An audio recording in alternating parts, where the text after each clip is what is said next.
56 nights crazy. I think 56 nights crazy. I think me and Yes go crazy. I think me and Young go crazy. Caroline. Naiya. Hey. Peyton. Josh. Right.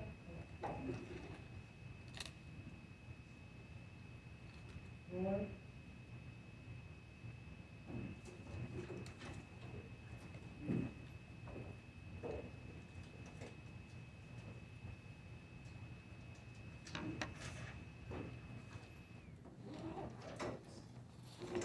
Josh. Josh. Max. Lauren.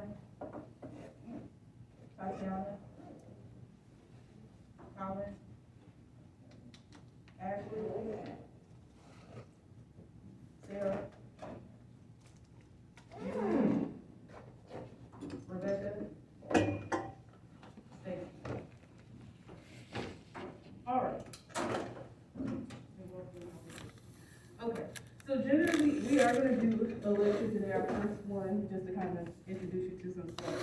So whenever I come into class, like I said, I'm going to do the attendance, and then I'll do what I just call housekeeping. That's everything that has nothing to do with the content that we're actually talking about, and everything to do with things that are happening outside, just making sure that you know about things, that if you have any questions. So you all should have a copy of the GIP instructions. That's what I gave you. This is already on Blackboard, but I'm giving you hard copies as well for your reference. I'm not going to necessarily read through all of it, like I said, kind of like with the syllabus, so you can go through all the details. But I did want to just kind of give you a brief overview of kind of what to expect with this. So this is the document that you have. This document essentially breaks down all of the parts of the GIP project.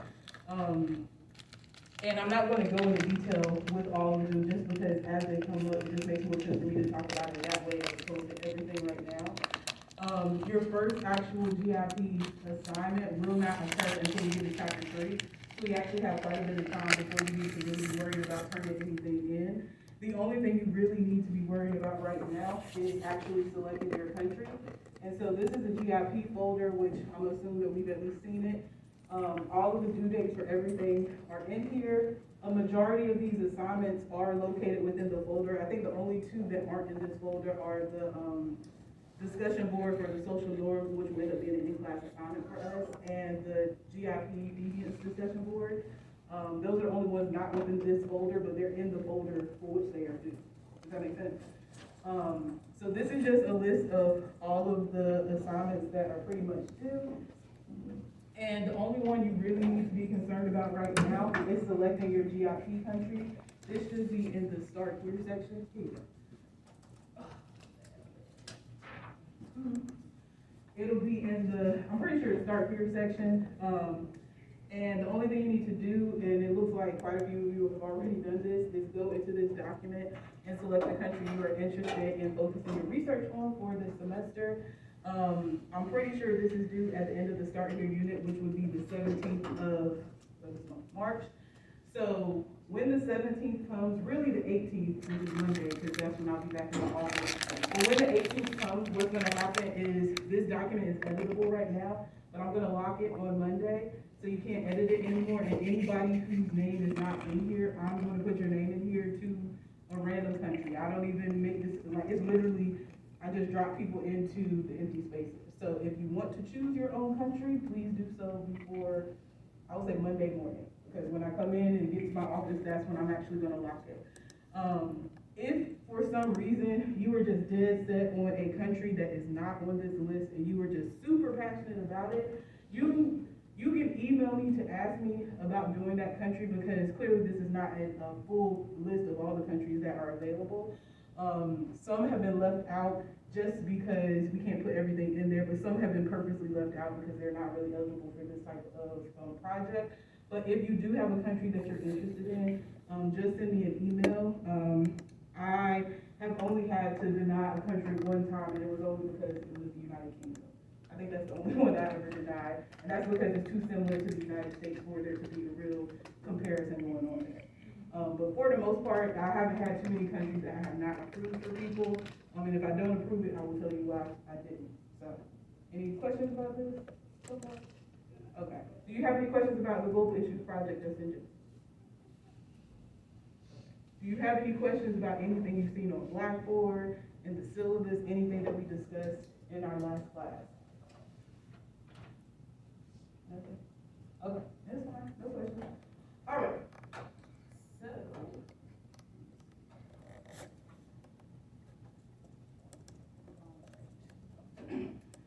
So I am going to start our very first lecture today. I just want to show you this before I get started. So this instructor lecture, I told you before, there's a folder on Blackboard. You can't see it the class PowerPoint presentations because I haven't put anything in there. This presentation that I'm about to do with you is going to be available on Thursday. So I'll make it available for you on Thursday. I think I have two classes this day, so I have to remember which class I'm talking about. I'm pretty sure this was the class that talked about you don't want me reading off the PowerPoint, and I told you that I wouldn't. So a majority of my PowerPoints are going to have like barely any words. If there are words in there, they're in there for a reason. All of the notes are going to be down here. So if you hear me talking about stuff and you don't know where it's coming from, it's because when you get this actual presentation, all the notes are going to be down here for you to have access to. If you were someone that, you would really like to take notes that helps with your learning, please do so. But I'm telling you this just so you know that you all are going to have access to the notes that I have as well, so you don't necessarily have to write them down unless that's really helpful for you. Because I would rather you pay attention to what's going on in class than just kind of focusing on the writing. Okay? All right. So, we'll put this down and we'll go ahead and get started. All right. So this lecture that I'm about to do, I told you that I'm not going to start with chapter 1, and it's because I've been teaching this class. I'm not walking over here. It's because the lights look a little weird to me. I put this lecture together because I find what we're about to talk about to be important before I even start getting into what we're going to talk about with sociology. And I'm just going to reason that by the end of this class, you're going to understand why I'm taking the time to put this lecture in here before we talk about it. So we're going to be talking about critical thinking and social identities. But the first thing I want to talk about is critical thinking. And how many people in here, before you walked into this classroom, you already have heard of this concept of critical thinking? You are aware of it. Okay, so a good amount of you. How many people in here believe themselves to be critical thinkers? All right. So I would say if you're not raising your hand, you will definitely be a critical thinker before you walk out of my classroom. And I would also argue that you probably are a critical thinker. Maybe you don't know what it is, but if you were in school, you have to be a critical thinker to get through school. So before I give you the definition of critical thinking, because a lot of you raised your hands. If you raise your hands because you said you are a critical thinker, that tells me that you know what critical thinking is. So can you tell me what your understanding of critical thinking is before I tell you my understanding? What does it mean to be a critical thinker? To be able to make your own assumptions, like when you come across a certain topic, like from taking different types of information and using that to gather your own perspective. Yeah, that's a good definition. So you getting an understanding of whatever it is that you're looking at by looking at a bunch of different perspectives. Okay, that's good. Did you raise your hand? Go ahead. Like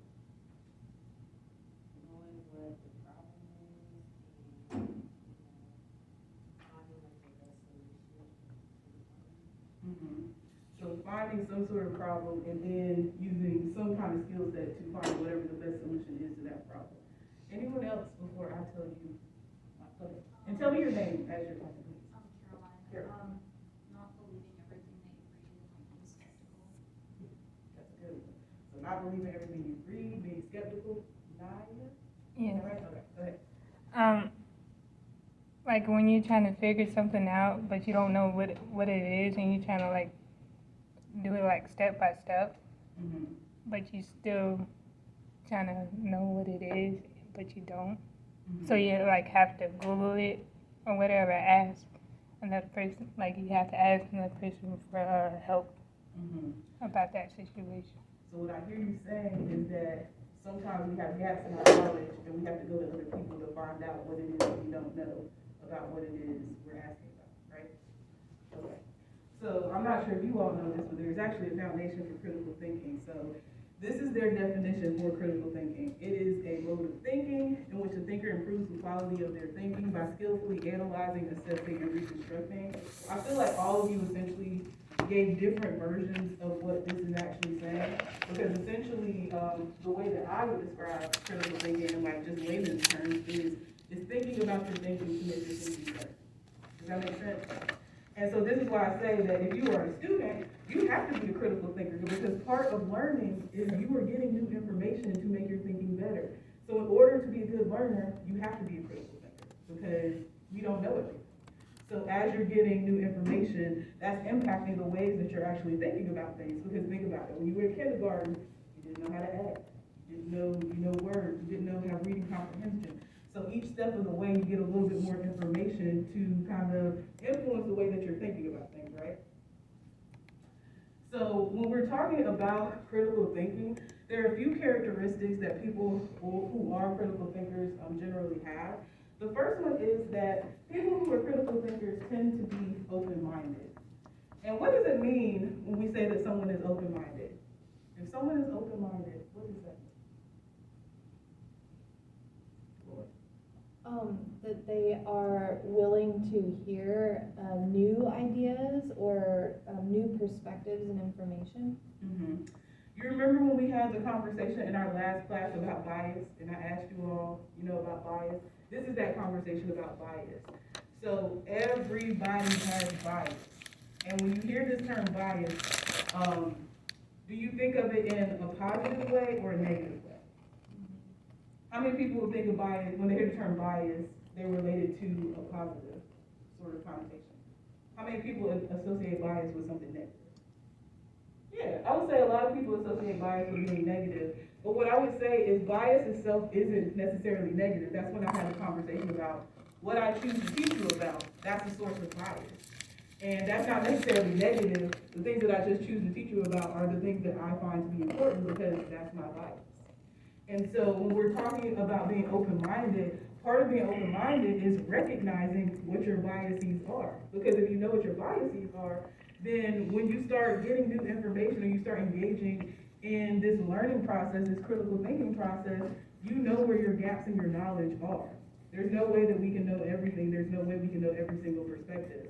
So part of, that open-mindedness contributing to critical thinking is that you have to be aware that there are, people that have different understandings of the world than you do, and those are also based on their biases, okay?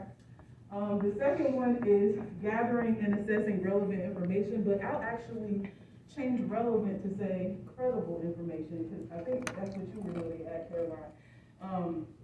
Why is it important to gather and assess credible information when we are talking about being a critical thinker? Why is that important to study credible information? Because if you're studying the wrong information, then you're gonna give other people the wrong information, and then that's just gonna spread. Yeah. I would say this is probably one of the really big things with like technology and information, AI, like all of that.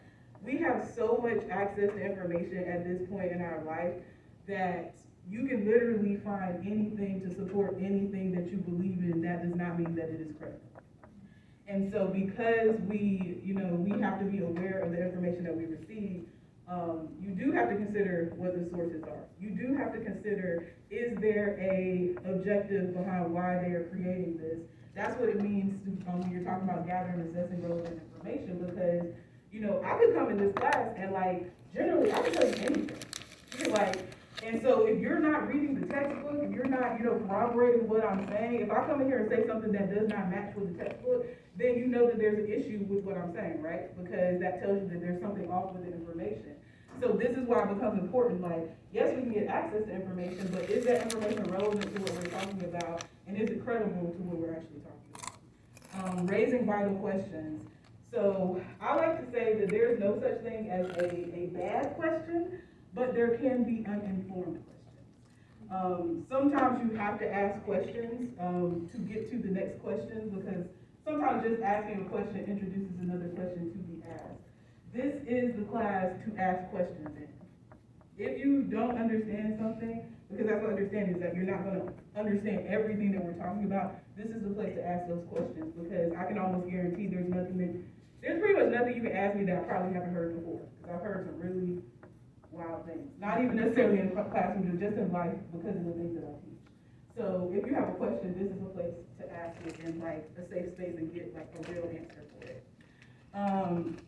The next one is come to well-reasoned conclusions, and this connects to gathering and assessing credible, relevant information. If your information is incorrect, to your point, Bob, if you get incorrect information and you start sharing that with people, then you now have shared incorrect information that doesn't come from a place that doesn't have like a good conclusion, a well-reasoned conclusion. So if you start with bad information, you're not going to come to a well-reasoned conclusion. And the last one I want to talk about is you have to have a willingness to admit that you're wrong or don't know. I would say of all these characteristics of a critical thinker, this is the one that I would say is the most important. And before I tell you why I think it's important, why do you think it's important to be able to admit that you're wrong or you don't know in order to be a critical thinker? Why is that important? To be willing to admit that you're wrong or you don't know? Go ahead. If I weren't able to admit that I'm wrong or that I don't know something, then there's nothing I can learn. I shut myself off from being able to learn new things. Yeah, nobody knows 100% of everything. Nobody.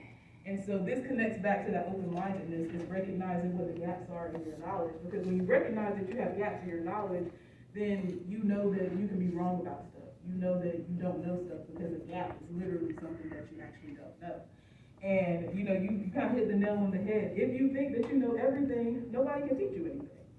And what I like to tell people, especially in a class like this, is that it's partially that there are some things that you don't know, and it's partially that some things that you think that you know can be incorrect. And so, that's a part of that open-mindedness, because if you get information that challenges what you think that you know, are you going to hold on to that information because it makes you comfortable, or are you going to take into consideration that, well, actually, this might be something that I don't know that much about. Maybe I should look a little bit further into this. Does that make sense? And this is, like I said, this is probably the most important one of all these different characteristics. This is a class where you will be critically thinking. When we have conversations, I'm going to ask you questions. I love asking questions to get you to kind of where I'm going. And usually when I'm asking you questions, I'm going to ask you, do you know why I'm asking this? Because I'm trying to be intentional and kind of getting you to the place that you actually need to go. But you have to kind of be in a space where you're open to the information to kind of get there. All right? So when we're talking about critical thinking, this is just like for reference. I'm not going to ask you, these questions per se. But if you don't know like kind of where to start with like critically thinking and going a little bit deeper into topics that you don't necessarily understand, these are some really good questions. I know the who, what, where, when, why are like kind of basic things, but sometimes the basic things are the best things to kind of work with. And so when you start asking these questions about different topics, then you're going to get different sorts of information. So these are the types of questions, if you want to know more about something that you don't know about, this is a really good place to start. All right. And so I'm not telling you all of these things for us to not practice this, because, we're talking about critical thinking. And so I'm going to give you a chance to kind of show me how great of a critical thinker that you actually are. And I'm going to pause this so I can get my stuff ready, but you will need your phone to actually do the same part that we are doing. So I'll pull my stuff up, so if you can get your phone out for me, please. Or you can use your computer, but your phone will probably be easier. We are going to do a little poll. So we're going to do a little poll today. And you're not going to be able to see the question until I go to the next slide. So just scan the QR code, and I just realized you probably can't see that, but this is what it says if you use it on the computer. What I am about to do after people have gotten into here is I'm going to give you a question. And I'm not gonna give you any context to the question, I'm gonna just give you the question, it's actually a statement. It's a true or false statement, and I just need you to tell me if the statement that I'm giving you is true or false. But what's important about this question is that, one, whatever answer that you choose, you need to be able to justify why you chose that answer. You need to be able to explain it to me. And the second part of that is, oh man, it's gone. I can't remember. So, but the first part is you need to tell me, oh, I know what it was. The second part is that whether you were right or not is less important than how you got the answer you got and why you chose the answer that you chose, okay? So this isn't we're right or wrong, it's not that type of exercise. It's really, I want you to think about why we're answering questions the way that we are, okay? So I'm gonna put the question up here for you, and I just wanna remind you, I'm not gonna give you any context for it, I'm not gonna answer any questions for you, and I'm gonna give you about a minute to answer the question, and then we're gonna talk about it, okay? So the question, or the true-false statement I have for you is, the ability to have children is a biological characteristic of women. And I'm not going to show you the results until we're done because I don't want your answers to influence anyone else's. And yeah, so go ahead and get your answers in, and then we'll talk about it.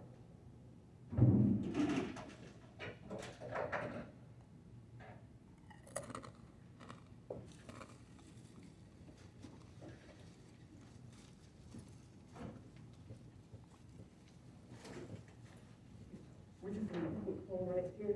So if you want to scan this QR code, just answer the question.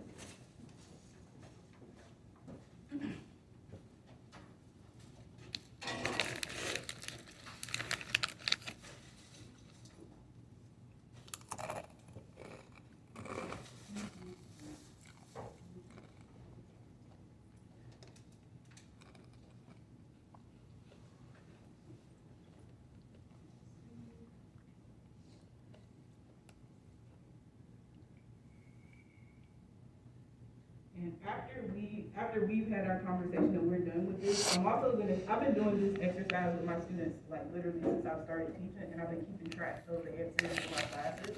So I'm gonna show you once we're done what your answers look like compared to the previous classes as well, okay?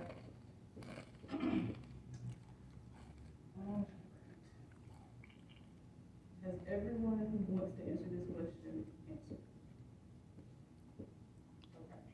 So before I show you the results, what I'm gonna say is that based on what the results say, we're gonna start with whatever answer has the most right answers. I'm not right answers, but the most answers.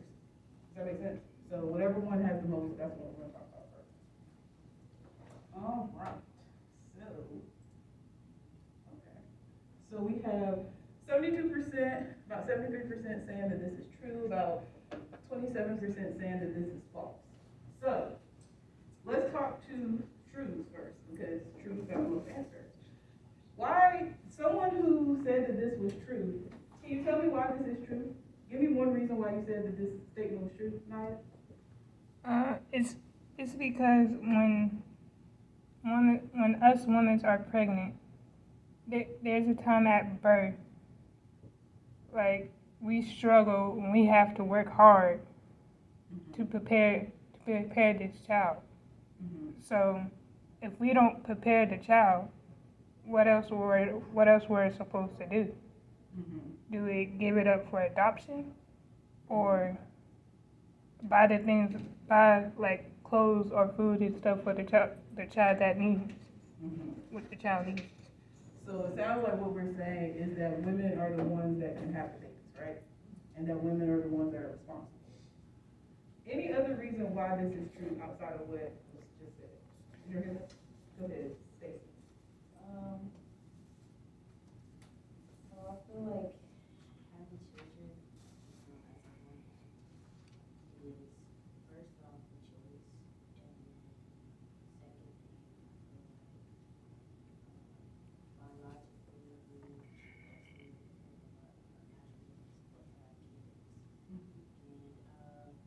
And third, and I feel like the woman is, the starter of her life. So I don't know if it's just like a character.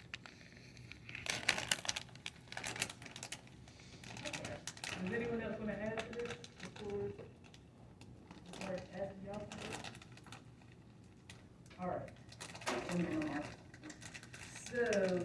up here just because it'll be a little bit easier.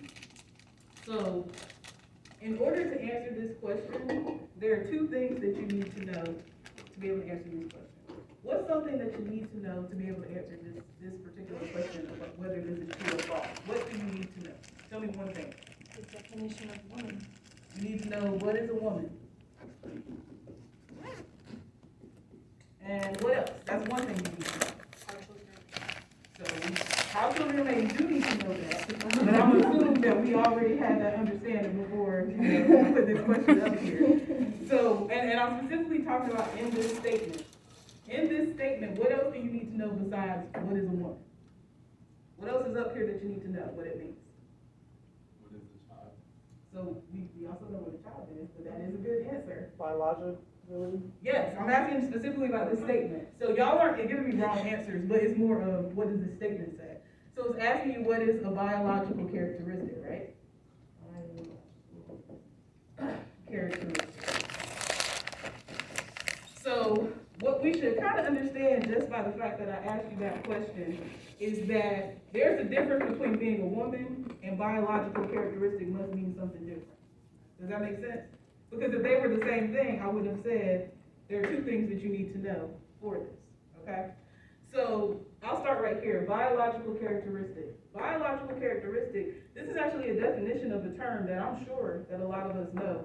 When we're talking about biological characteristics of a person, what do we generally call that? What do we, huh? DNA. It is, so it's related to DNA, you're real close. Not DNA. It is related to your biology as a person. I'll give you the definition, like, it refers to the physical and physiological differences between male and female. What am I talking about? It's related to chromosomes too, like, you're so close. Your sex. Yeah. Does that make sense? So we're talking about sex. If we're talking about the body, we're talking about sex. Woman is what we would call gender. Does that make sense? When you usually hear these two terms together, sex and gender, they're typically conflated together, right? As if they mean the same thing. So this is your first sociology lesson. These do not mean the same thing. When you were talking about the body, you're talking about sex. And this is more of a biological term. We'll get more into that, later in the semester. So if we know that sex is not gender, that leaves the question of what gender is, which goes back to the question of what is a woman. So when we are talking about gender, gender refers to the behaviors, personal traits, and the social positions that are ascribed to the different gender categories in our society. So we know about this gender category of woman. What's the other one people are the most familiar with? Man. So we have woman and we have man. These are the most well-known gender identities that we have within our society. We'll talk a little bit more about that. So when we're talking about gender, gender is what we would call a social construction, meaning that it is socially created. There is no such thing as a biological woman because you were not born a woman. We will talk about the semester about how you get your gender identity, how you understand your gender identity, but no one is born a woman, no one is born a man. So when people start saying biological gender, they're already having a different conversation because just by the definition of these words, that doesn't make sense together. Because if you're ever talking about just the body, you are not talking about gender because these are two different things. When we're talking about sex, a sex category would be like male, female. Because all that tells you is what DNA, what chromosomes, that's why I'm saying you're right, you're so close. But your DNA, your chromosomes, your reproductive organs, that's what this is talking about. But that's not what makes you a man, that's not what makes you a woman. That's really about kind of these social expectations we have in society. So you can go into different countries and the way that they kind of see gender or those expectations, they might look a little different. You can even talk about different racial groups. The way that they expect gender to work looks different in those.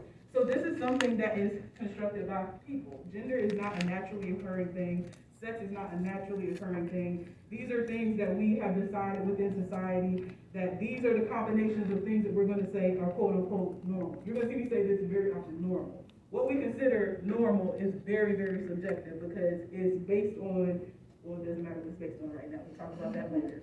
But normal is very, very subjective. So these are the two things that you need to know at first to answer this question. So I already started with the truths, but now I want to talk to the falses. If you said that this was false, can someone tell me why they said this was false? Girl? There's some like, children like that hurdle where they've already gone through menopause or something. Yeah. Okay.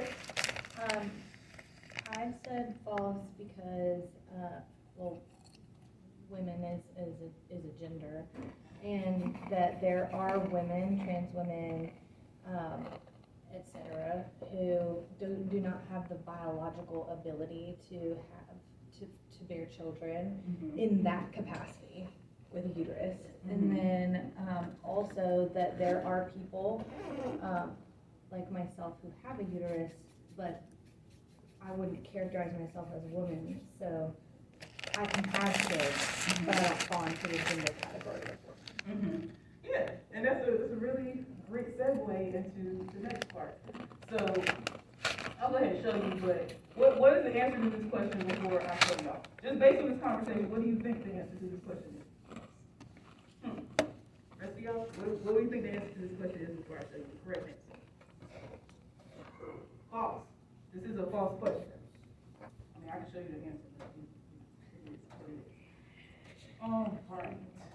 So, I told you before that, again, the answer that you put to that question was less important than the why. So I'm going to walk you through the whys of that statement being false, okay? So the first one we've already kind of talked about is that gender is not defined by body parts. So part of, again, answering that question is you need to know what gender is. You need to know that it's conceptually different from sex. So understanding that these two things are different, because if you know that gender and sex are different, then if you see a statement like that, it's gonna be like, okay, that doesn't make sense. That can't be true because these things don't even, go together. So the first thing is you have to know the basic definition of these terms to be able to answer a question about them. The second one is that, and it's already kind of what Laura's saying, is that we have other gender identities, other social identities that people have that can also have children. Go ahead. How does like body parts define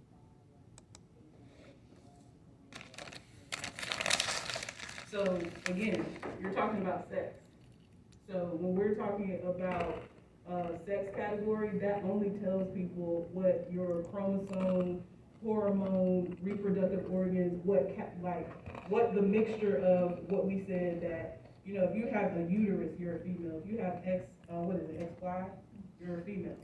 Somebody decided that these are the particular biological things we're going to classify into this particular category, which kind of leads me to this part again, like I'm saying. So intersex. What does it mean for someone to be intersex? Because this also helps with that argument that, this is biological. What does it mean to be an intersex person? Do we know? Oh, I'm sorry. Go ahead. So intersex are individuals who are born with a mixture or different types of, whether it's chromosomes or representing organs. So they might have,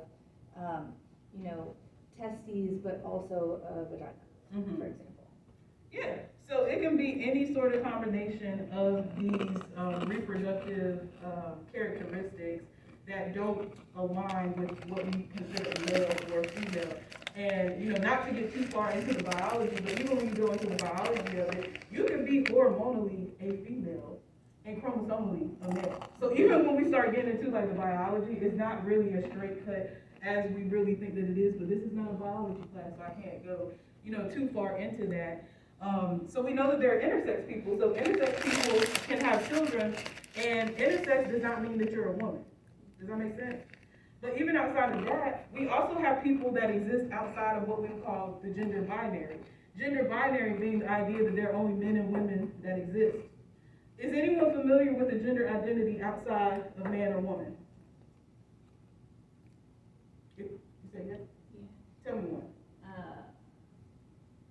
Genderqueer, non-binary, gender fluid.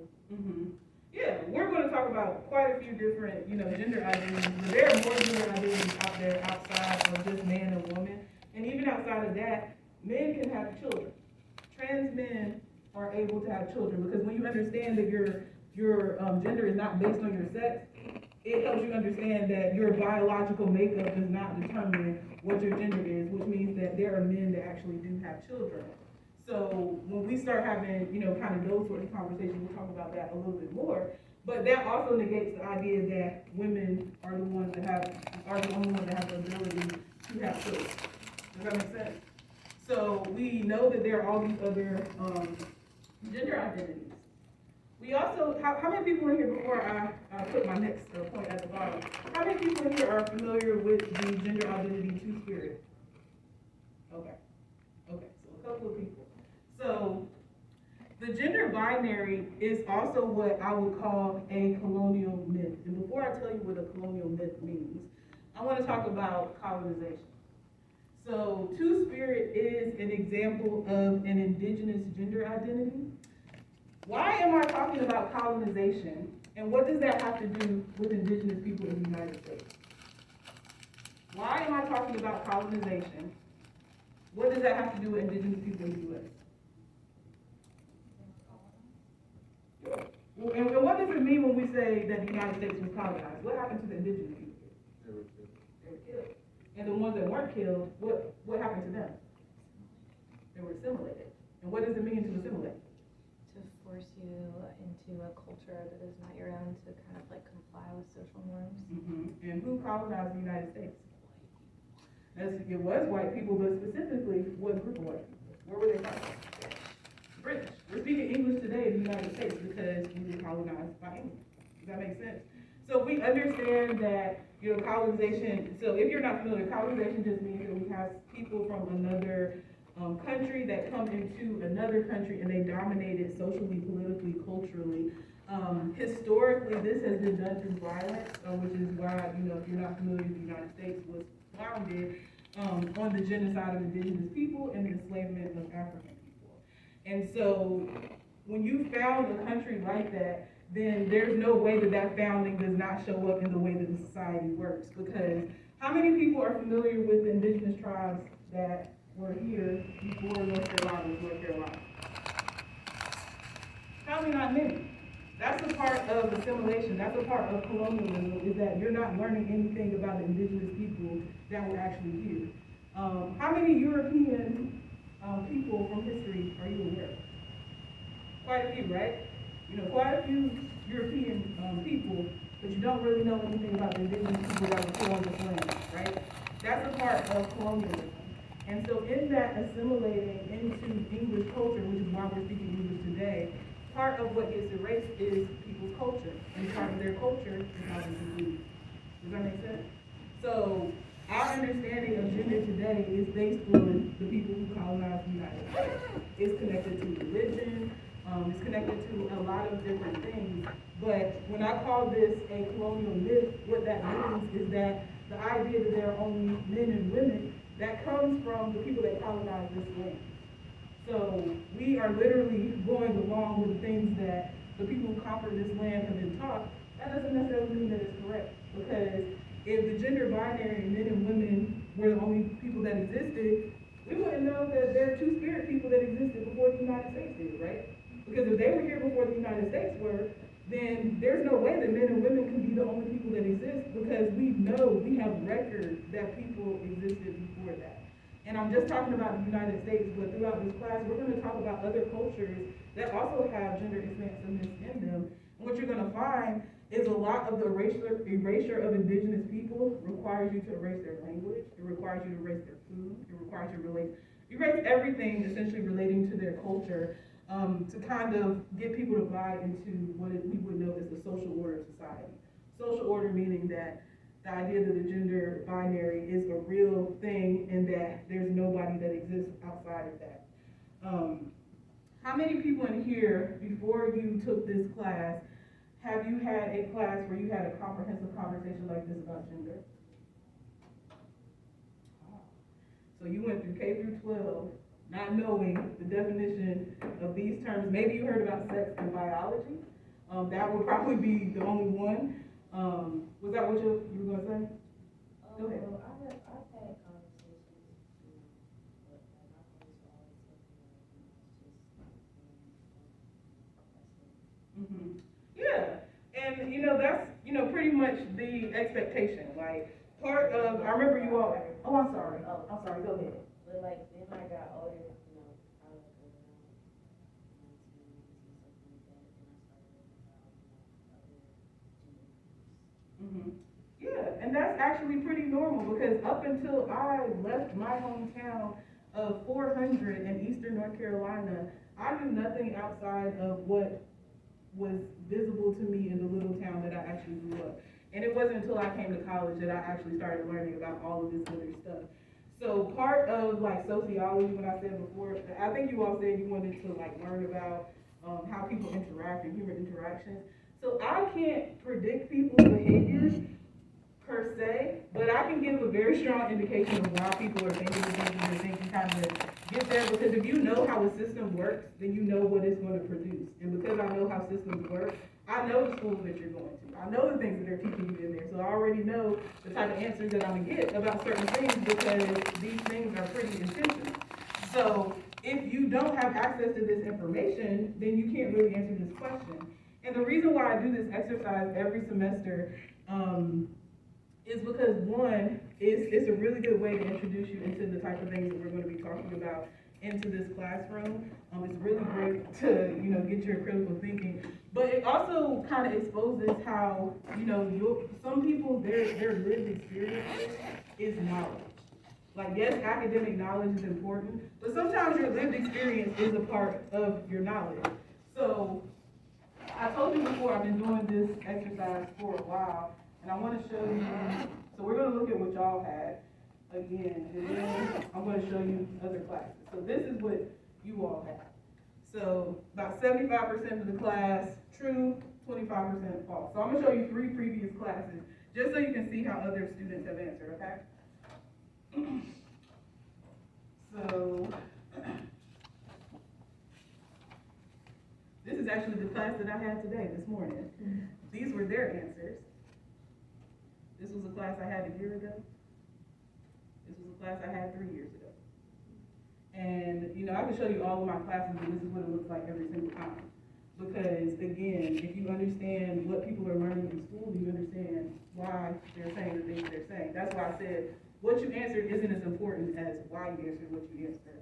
And what I find, because this is actually kind of like a research sort of thing, but what I have found since I've been doing this exercise with students is that the students, false is always going to have the least amount of answers just because of how we are learning things in school. But the students that know this statement to be false, they usually have knowledge outside of what you were being taught in K through 12. So they have either done their own research, they belong to the LGBTQIA community, they are in community with people that are LGBTQIA, and so they have a little bit more knowledge about this particular subject than the average person. Does that make sense? So sometimes those things that marginalize us actually happen to be the things that are most powerful, because those are the things that kind of give us a lot of this knowledge. So, like I said, every time I've done this exercise, the answers are always the same, because again, systems work because they produce the same outcomes, and if you know the outcomes that are going to be produced, it doesn't become difficult to kind of see how things are, you know, essentially going to go. So that's what we're going to be looking at a lot this semester. We're going to look at the macro level things that produce these sorts of outcomes, because like I said, I know why people answer what they answer. That's why that's why I'm doing this particular exercise. All right. Do you all have any questions about this before I move on to the next part? Okay. But this makes sense, right?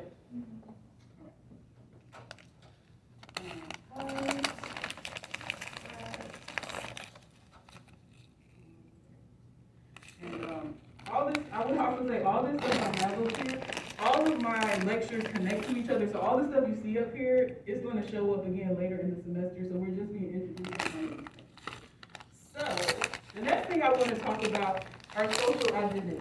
And so social identities are people's senses, a person's sense of self based on their group membership. And so we all have social identities. This is one of those things where I know you all are going to be familiar with all these things that we're about to talk about. You just may not have known that they were social identities. So social identities are kind of these social categories that we all belong to, and we all belong to different social categories.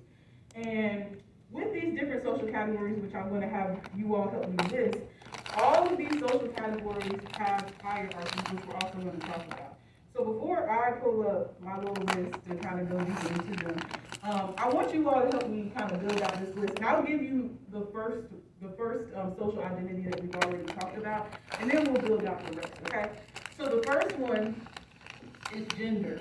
I want to say that there are about 5 or 6 that are central to like how I teach my classes. There are about 5 or 6 that are probably what I would say the most relevant to what we're actually going to talk about. And remember what I said about all of these having hierarchies, because we're going to talk about the hierarchies as well.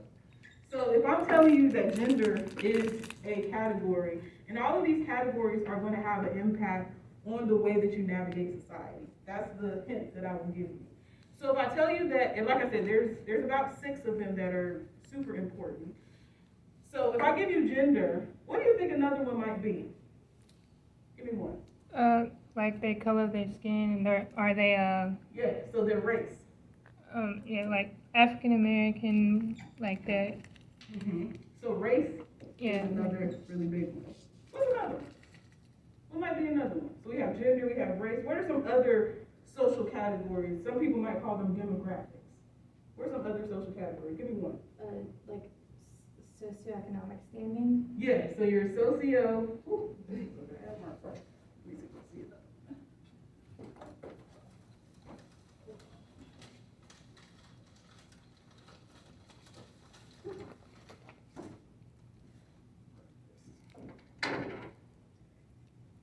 Socio status. And I'm going to talk about each of these as well. So we have gender, we have race, we have socioeconomic status. Can we think of any more? Tell me one.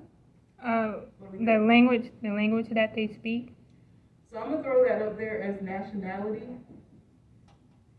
So yeah, we'll say that. What else? Go ahead.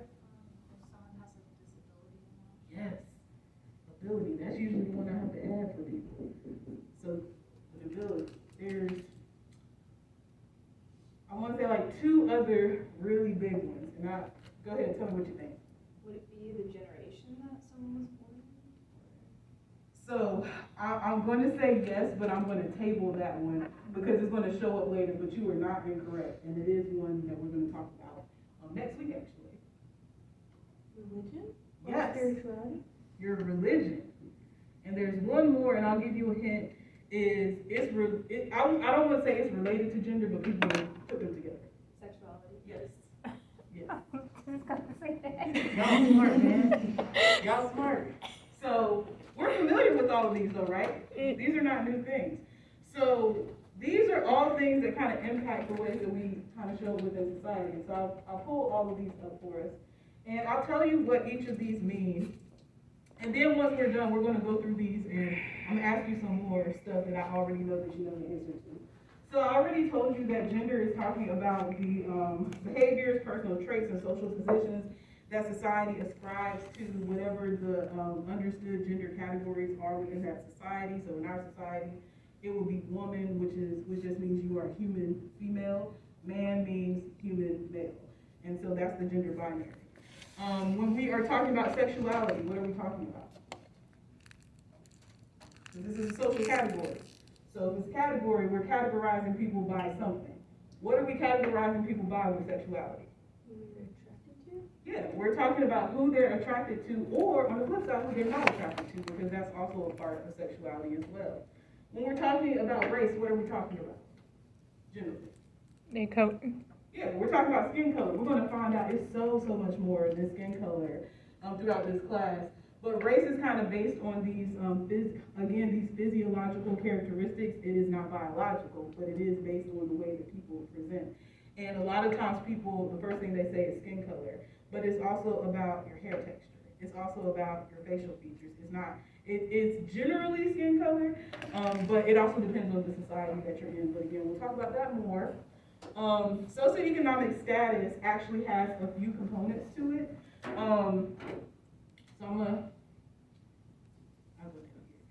So I'll give you kind of the 3 parts that make up socioeconomic status. The first one is talking about money. So we're really talking about wealth. Does that make sense? We're also talking about education. And we're also talking about your job. Because the amount of money that you have, the level of education that you have, and the prestige or the how worthy your job is, all of these things together make up your socioeconomic status, because all of these things are really going to impact kind of your financial well-being within society. We also have nationality. Does anyone know what nationality means? And I'm going to connect this to race as well, but these are separate things. Like where you're Go ahead. Yeah, you go ahead. Go ahead, tell me. where you're from. It's nationality is simply where you have citizenship at. That's all.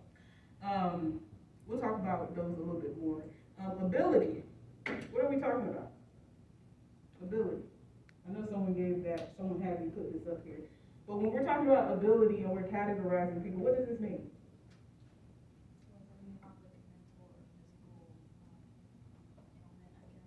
Yeah, it's really talking about if you have a mental or physical ailment that interferes with you being able to do regular day-to-day things, that it interferes in your life in a major way. And when we're talking about ability, this can be, and I'm glad you said that, this can be physical or cognitive, so dealing with your mind. And these are both super important. Physical disabilities just tend to be more visible for people to understand, and the cognitive ones are a little bit more difficult because people don't understand necessarily things that they can't see. And then we have religion, and religion is just talking about kind of your, I think someone used the word like spiritual, but religion, when we're talking about it from a sociological standpoint, it's really talking about those beliefs that you get from whatever supernatural or non-supernatural being that you see as the like creator of life, I guess. And this is really tied to people's morals. Does that make sense? Religion is like where people connect a lot of the morals. So, now that we know that we have these social identities, I told you before, all social identities, and I'm going to start the ones that are the most important in this class, or at least that we'll discuss the most. Okay, and like I said, there's about two more that we're going to add when we get to chapter 2. We'll add the next one, but for right now, we're going to focus on these. So when we are talking about these different social identities, these have hierarchies. So what that means is that within each of these social identities, there are social groups that sit on the top, and there are social groups that sit on the bottom, and then everyone else is kind of dispersed throughout. And to know if someone sits at the top, what that means is that they will be considered what we call a dominant group. When you are a dominant group, what that means is you have more access to resources, you have more access to opportunities, and for what we'll find is that you also have more access to humanity. And what that means is that people who belong to those categories, that their lives tend to be valued more than the people that sit at the bottom. All right? So we're going to talk about the people that sit on the top and the bottom. But for right now, I just want to talk about the people that sit on the top, just so we can kind of understand that I know you all know something about society. So we're going to go through each of these categories, and we're going to name what social group sits at the top, okay? So when we're talking about sexuality or sexual orientation, what sexual orientation or people that belong to this group have the most power in society? Straight. Heterosexual people. Does that make sense? Heterosexual people have the most power when we're talking about sexual orientation. When we're talking about gender, what gender has the most power in society? Remember? The female? So men, but not just men, because it's a specific type of man. Does anyone know what? Cisgender. And again, we'll talk about this throughout the semester. Race. What race has the most power? These are not trick questions either. Come on, I know y'all. What race has the most power? White. And we're going to talk, and again, well, I'll say that after I'm done. Socioeconomic status, and we'll just say we're talking about money right now. What social group, when we're talking about money, has the most power? People that are rich or wealthy, right? They have the most power. When we're talking about ability, who has the most power in society? Most access to opportunity and resources?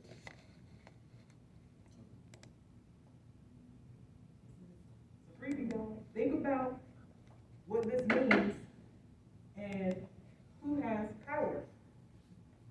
So we're talking about people that are disabled or not disabled. Who has the most power? Not disabled. Yeah, I know we know. So, non-disabled, and I'm gonna put neurotypical, just to, spread it out. Because a lot of times people hear non-disabled and they're thinking about physical. This encompasses physical and cognitive, but I'm putting neurotypical so we understand that, cognitive also matters. Religion. What religion has the most power in U.S. society? Christianity.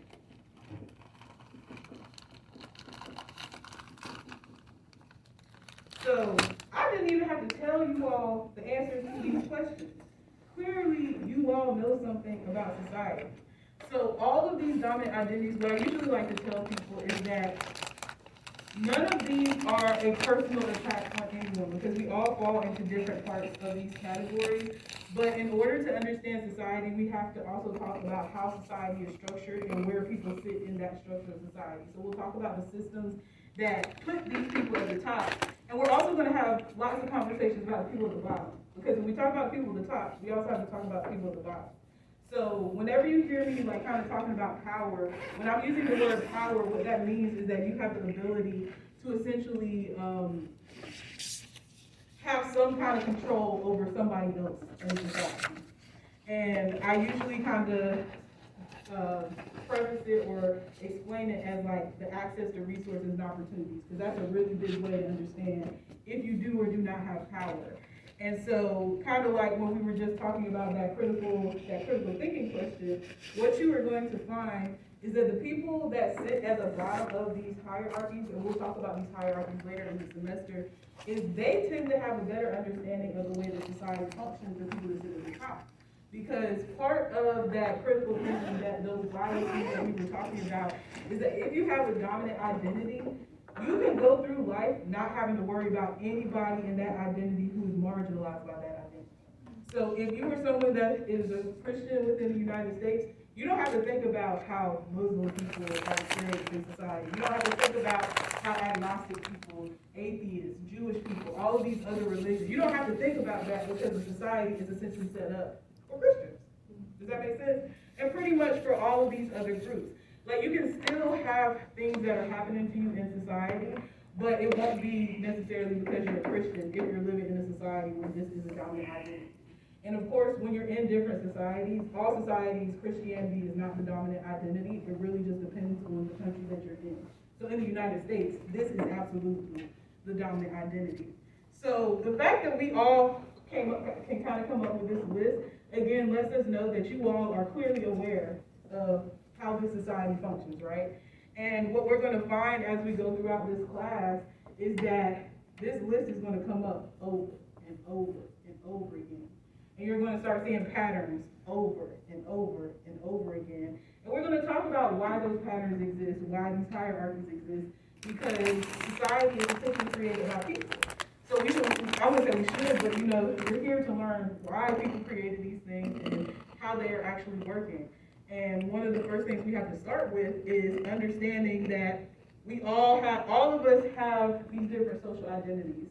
So we all fall in different places on that social hierarchy. And so, before I tell you this, why do you think that I took the time today to sit down and talk to you? I told you about critical thinking. Why do you think I took the time today to talk to you about all these types of social identities before we even start in the first chapter? Why does it matter that we understand what gender, sexual orientation, race, socioeconomic status, ability, religion? Why does it matter that we understand that before we start talking about the way that society functions? Go ahead. It's because so we can have an idea of the chapter that we're going to be reading. Mm-hmm. So that next week we don't have to stretch ourselves while we reading the chapter and we still don't know the information, like the main like the main idea or whatever that's part of that. Because there's some stuff us kids and adults, like teachers, for example, they would explain. They wouldn't explain everything that's in the book, because sometimes they giving us. They feel like y'all feel like y'all giving us all the information instead of us trying to figure it out on our own. Because us students are here to learn, and so are the teachers. But we still need to know. It's best for us to know half of the information first before we can just say, "Hey, I read the book. Like, I already know all the information." But you really don't know the information because all you're doing is just skimming it, not like actually taking your time reading the chapter. Because I had like from my last class, I had watched a video about that.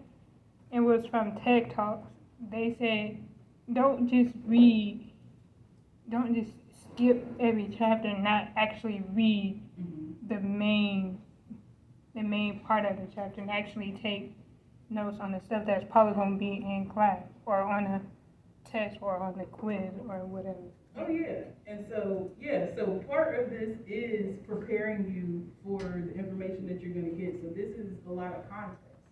Does anyone else want to add to that? Go ahead. If you're gonna understand society, you have to understand the groups that make up that society. Yeah, like we're literally talking about the way the society is structured. I would not be doing my job if I did not come in here and tell you that where you sit in these hierarchies, in these social identities, are going to play a very large part in how we understand the information that we talk about.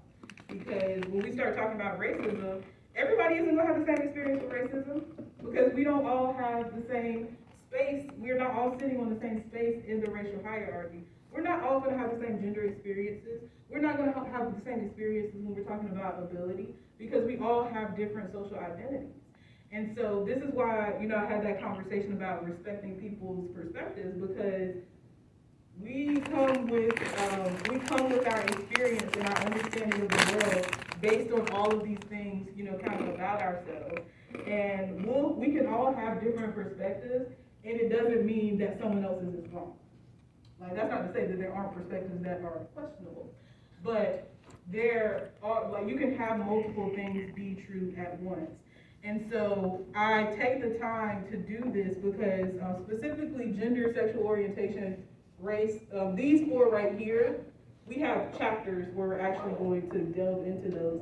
These right here are going to just be, they're going to continuously show up throughout the semester. And when we get to the end of the semester, what you're going to find is these 5, and like I said, there are a few more, but these, what is that? Oh, 6, my bad, y'all, I'm so bad at math. But these 6 social identities that we're talking about, all of these are connected in a very particular way, and you won't find out really until the end of the semester what that way that they are connected is. But you're going to see these show up over and over and over again, and we couldn't really go into chapter 1 without having this conversation, because we're going to see these things pop up, these different effects of these different perspectives once we get to chapter 1. So in the chapter on gender and race and socioeconomic status, those don't happen until the end of the semester. And I don't have until the end of the semester to get you to understand that. Some of those you need to know now, so that as we're going through the chapters, gender is going to be important in every chapter we talk about. Race is going to, all of these, I don't even have to go through all of these. Every single one of these are going to be important in every chapter that we go through. So if you don't know what gender is, you don't know what race is, you don't know what these terms mean, you don't understand that there are hierarchies, then you're not going to be prepared for the conversations that we're going to have. You're not going to be prepared for the information and why it's presented the way that it actually is. So I take the time to do this lesson so that once we come in here next Monday and we actually start talking about sociology, history, things that make it up, we understand how all of these are influencing the things that we're talking about. Does that make sense? So that's all that I have for you today. What I would say is, if you haven't done the course entry assignment, please do that. If you haven't registered for your textbook, please do that. Before you come in next Monday, you need to have at least gone through chapter 1, and I'll be even more specific. You need to know something about the sociological imagination. You should be able to tell me something about it when you come in on Monday, because that is what our in-class assignment is going to be about. And if you don't understand that concept, we're going to talk about it in class, but if you are unaware of what that concept is, you're going to have a very difficult time with what we're going to actually do in class on Monday, okay? Do you all have any questions for me before I let you go? All right, well, that's all I have, and I'll see y'all next week.